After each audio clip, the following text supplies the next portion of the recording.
Right cross nakaabang. Sa pool. Mas malakas daw to. Balita ko kay Naoya Inoue. Oh. Yung kamao na yan. Grabe naman. Woo! Sige, check natin to guys Ito naman isa pang featherweight division. Grabe rin ang kamao. Grabe naman. Puta, nahilo na. Ay, 1, 2, 3, 4, 5, 6. Grabing kombinasyon. Parang Manny Pacquiao.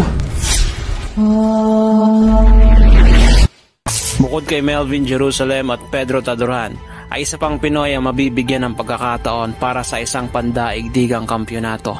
Tatangkain ni Dave Apolinario na makuha ang IBF World Flyweight title sa isang undefeated na pambato ng Mexico na si Angel Ayala. Ang bagitong Meksikanong ito ay tinuturing na susunod na magiging boxing superstar ng kanilang bansa. Kaya hindi rin talaga basta-basta makakalaban itong ating pambato para makuha ang kampyonato. Ang Meksikanong ito ay may latag ng kartada ang 17 wins, 7 KOs at wala pang bahid ng talo. Habang ang ating kababayan ay merong 20 wins, 14 knockouts at wala ring bahid ng talo. Sa labang ito ay malaki ang tsansa na makuha ng ating pambato ang pandaigdigang kampyonato at magsilbing pangatlong Pilipino na maging world champion ngayong kasulukuyan. Dahil kahit hindi halos nagkakalayo ang kanilang mga kartada, ay di hamak na mas naunang magboxing itong ating kababayan at mas veterano ng bahagya. Nagsimulang lumaban ang ating kababayan bilang pro boxer ay 2017. Habang ito naman ang kalabang Meksikano ay nito lamang 2019 nagsimula sa pro boxing. Ganun pa man kahit kapwa bagito kung ituring ang dalawang boksingerong ito, ay di hamak na mas matitindi ang mga kinalaban ng ating pambatong si Dave Apolinario. Nariyan ang pambato ng South Africa na si Gideon Bodelezi na tinalo ng ating kababayan via knockout sa loob lamang ng isang round. Then your opponent.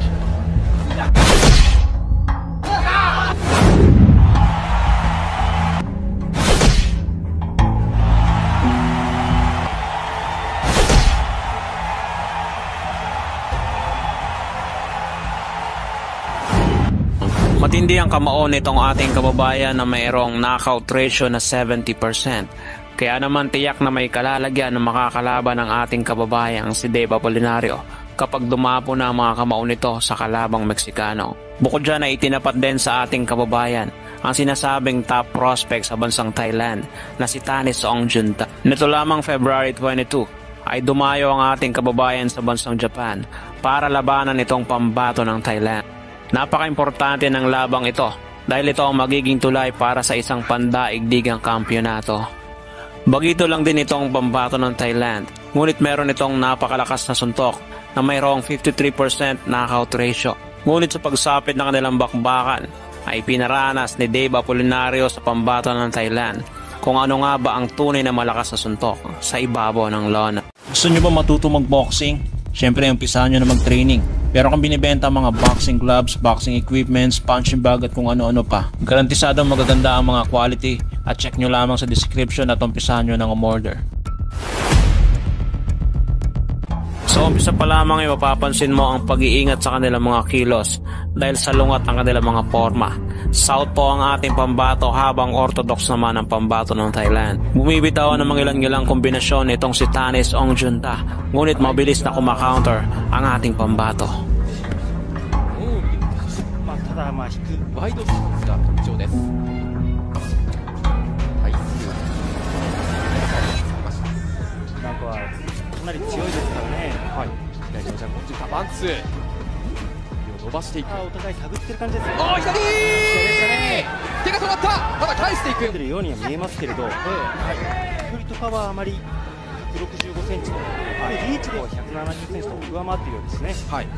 アポリナリオは165センチの余裕もなく丁寧に戦ってます。そうですね、結構うまくガードを上げています。左アップあったりはしますけれど、ただやはり、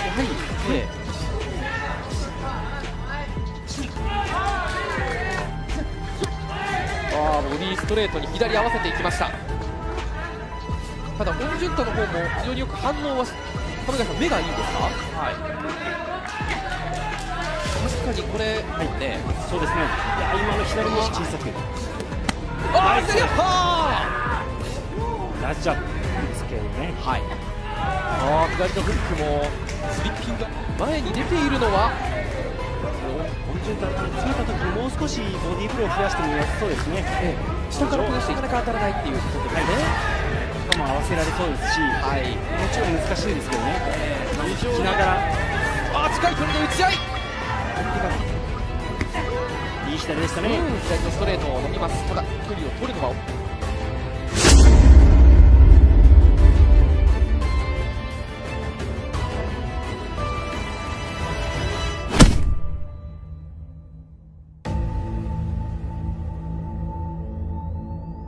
変えています。詰めていく。安全に戦ってポイントにできそうですからね。Sa ikalawang rounds ay parehong kalmado pa rin dalawang boksingero na tila nag-aantay lamang ng isang malaking pagkakataon na bitawan ng isang malakas na suntok. Bagyang bumibitaw ng suntok ang ating kababayan ngunit nagmimintis at pareho lang din naman sa pambato ng Thailand. まだ効いているか、ダメージどうですか？残ってると思いますよ。やはりスピードもしてますし、いいですよね。そうですね。オンジュンタとしては、先ほど見せましたけどボディーブローもあって攻めたいですね。落ち着いてしたアポリンジンは結構オンジュンタが先制ダウンを奪っています。近い距離深追いはしません。左のジャブを伸ばす。アポリナリオだんだんステップも使いながらワンツー。第3ラウンドオンジュンタの左動きも確かに戻ってきたように見えます。いい左ですね。右ストレートを伸ばすオンジュンタ。パンチが交錯する。指導されるんですけれど、このアポリナリオは結構引っ使う選手が多いので、同じあれば相手の外を取って左ストレートを狙っていく位置に自分の体を置くという、セオリーがありますが、ただこの指導する指導者によっても違いますし、結構国によってもかなり変わってきますし、アポリナリオはこの長い右ジャブをうまく使ってですね、今日はやはりこのラウンドに入っても出血が見られます。カットはこれはバッティングでしょうか、パンチでしょうか。先ほど頭が当たったというようなアピールは、していましたね。第3ラウンド終了間際でしたが、いや亀貝さん、これはちょっとカットで終わってほしくはないというような試合ですよね。そうですね、ここからどうなるのかというのがやはりもう見ている方が気になる展開でしたしね。今ドクターのチェックを受けています。入りにくいですよね。ではないですか。ラウンド試合再開しています。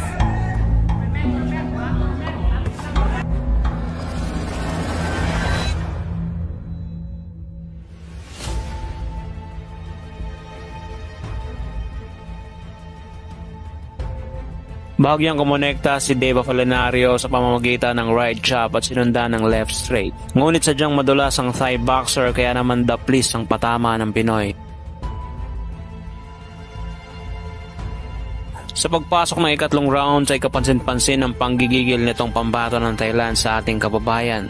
Dahil siguro batid nito na nakalalamang sa puntos ang ating pambato. Ngunit sa hindi inaasahang pagkakataon matapos bumitaw ng ating pambato ng kaliwat kanang 8 ay tinamaan ng right counter ang ating pambato sa bandang panga na siyang naging dahilan ng kanyang pagbagsak. Pero muli pa naman nakabangon ang ating kababayan bago matapos ang bilang na 10 ng referee at naipagpatuloy muli ang bakbakan. 取るのはオンジュンタ。左振ってくる右。オンジュンタの右、膝をついたのはアポリナリオ。ダメージあるか、立てるか、うなずいています。Nagkaroon ng malaking bitak sa ulo ang pambato ng Thailand dahil sa headbutt na siyang naging malaking problema para sa kanilang boksingero. Hindi pa man nakakalayo ang round 4 ay nagpakawala ang ating pambato ng isang umatikabong left straight na siyang malinaw na tumama sa pagmumukha ng Thai boxer at naging dahilan ng kanyang pagbagsak. Nakabangan pa naman itong si Tanis Ongjunta para ipagpatuloy ang laban. Ngunit hindi na ito pinagbigyan ng ating kababayan at tinamaan uli sa ikalawang pagkakataon ng pambato ng Thailand ng isang umatikabong uppercut.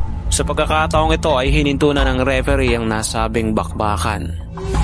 At nakuha ng ating kababayan ang panalo via 4th round knockout kontra dito sa pambato ng Thailand na si Tanis Ongjunta.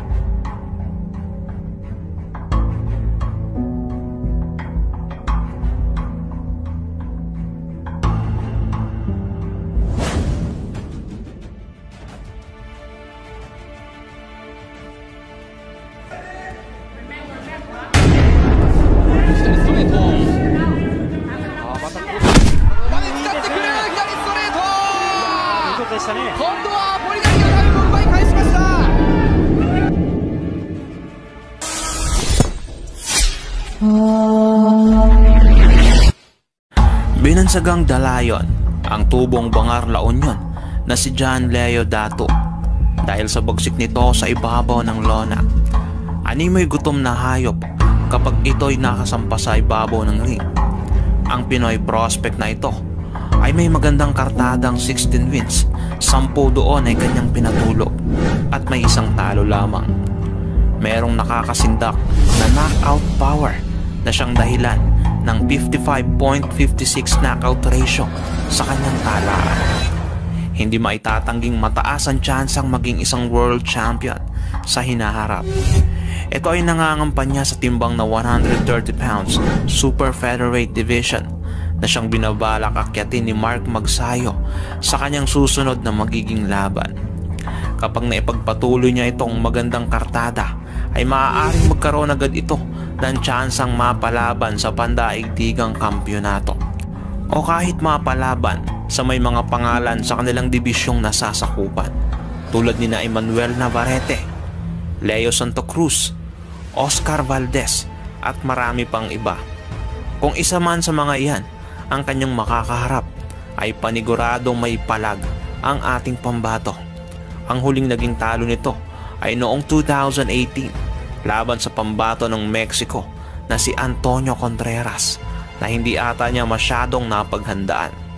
Pero matapos ang kabiguang iyon ay pinalipas lamang ang pandemya at muling sumabak taong 2022 at isang impresibong pagbabalik para sa ating pambato. Narito at ating balikan ang naging ganti nito sa mga Mexicano na siyang nagbigay ng unang dungi sa kanyang kartada. Kaya naman ito ang pagkakataon para makabawi. Kontra naman kay Rodrigo Guerrero. Ito ay naganap noong April 21, 2022 at dito ay nagpakita ng kakaibang bangis ang ating pambato at kanyang ipinakita kung papaano lumapa ng kalaban ang tinaguriang dalayon ng Pilipinas na si John Leo Dato. Ngunit bago natin simulan yan, ay kung maaari sana paki-like and share ng ating video at paki-subscribe ng ating channel. Maraming salamat. Sa unang rounds ay naging masipag agad sa pagbato ng mga jabs at ilang mga kombinasyon ng ating pambato. Na tila sinusukat pa lamang nito ang mga anggulo at kung papaano niya aatakihin ang kalabang Meksikano. Na siya namang napakagandang panimula para sa ating kababayan.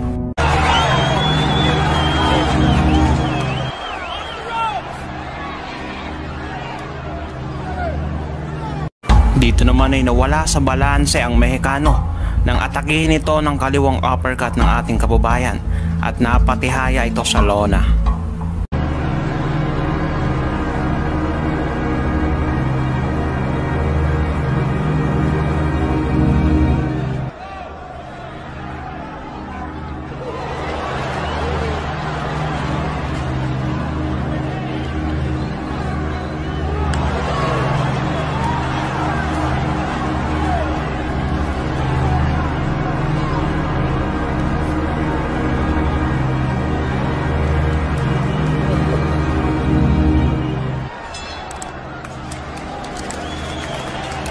Napaka-epektibo ng game plan ng ating pambato sa pamamagitan ng pagbato ng maraming jabs at mabilis ang pag-atras kapag siya'y inaatake ng Mexicano at ang mga kombinasyon na kanyang pinapakawalan kapag ito'y nasa dikdikan ng laban. At dahil dyan ay hindi makaporma ang kalabang Meksikano sa magandang plano ng ating pambato.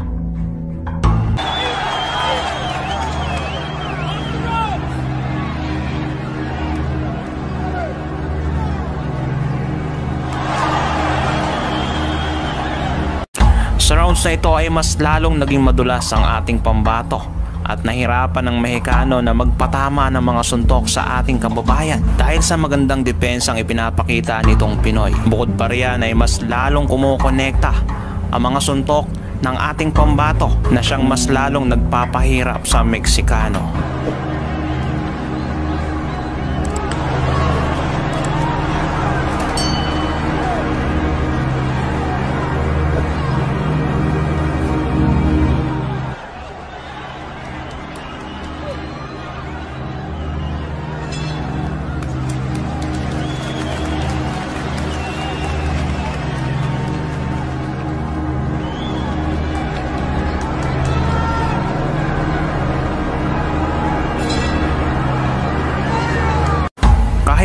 anggulo mga binabato ng Meksikano ay hindi na umeepekto sa ating pambato dahil hindi ito tumatama ng masyado o palaging mintis ang kanyang mga atake.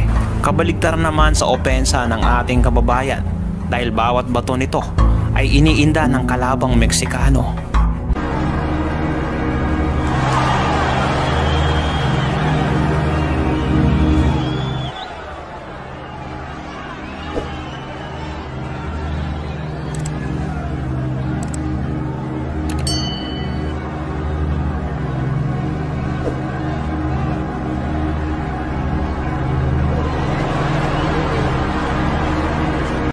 Tila laruan na lamang sa Pinoy ang kanyang kalaban. Parang batang binubuli ang Meksikano kung ito'y paglaruan. At malinaw sa mata ng nakararami kung sino ang nakalalamang sa dalawang boksingerong naglalaban sa ibabaw ng lona.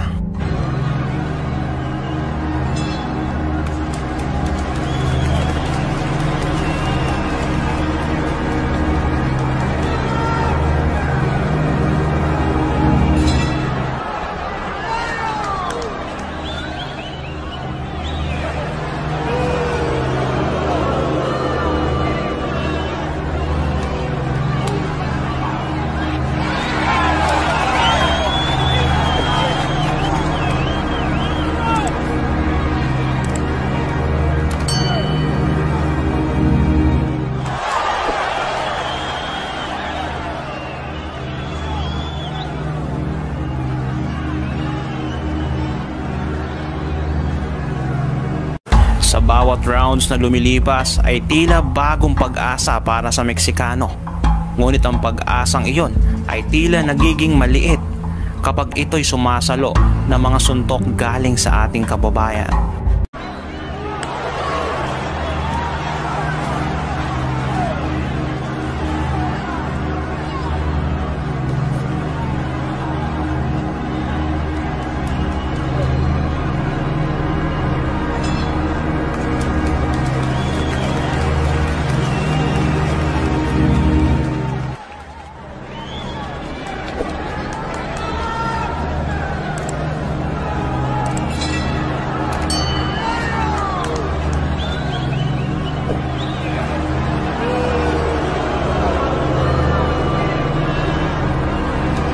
Nakakatama ang Meksikano ng mangilan-ngilan na suntok, ngunit pinapagpag lamang ito ni John Leo Dato.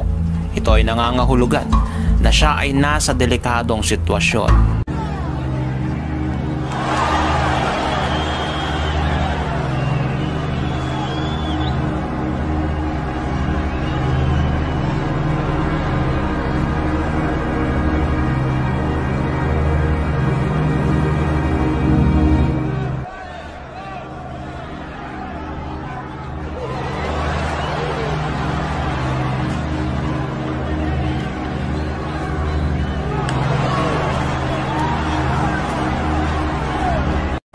Sa pagkakataong ito ay wala nang inaksayang panahon ng ating kababayan. Inararo ng inararo ang Meksikano. Kaliwat kanang suntok ang kanyang sinalo. At dito na syempre papasok ang trabaho ng referee para pumagitna at hinto ang nasabing bakbakan.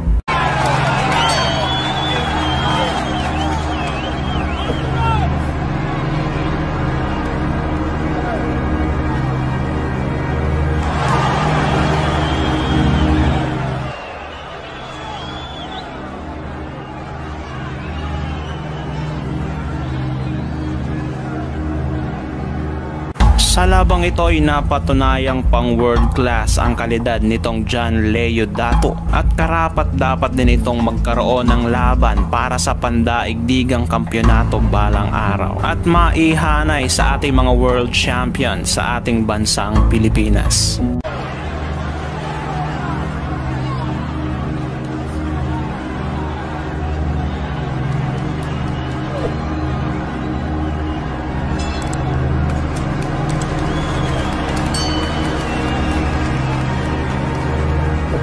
Kung nagustuhan nyo ang video ng tampok natin ngayon, paki-like and share. Mag-iwan ka na rin ng comments para sa iyong saloobin.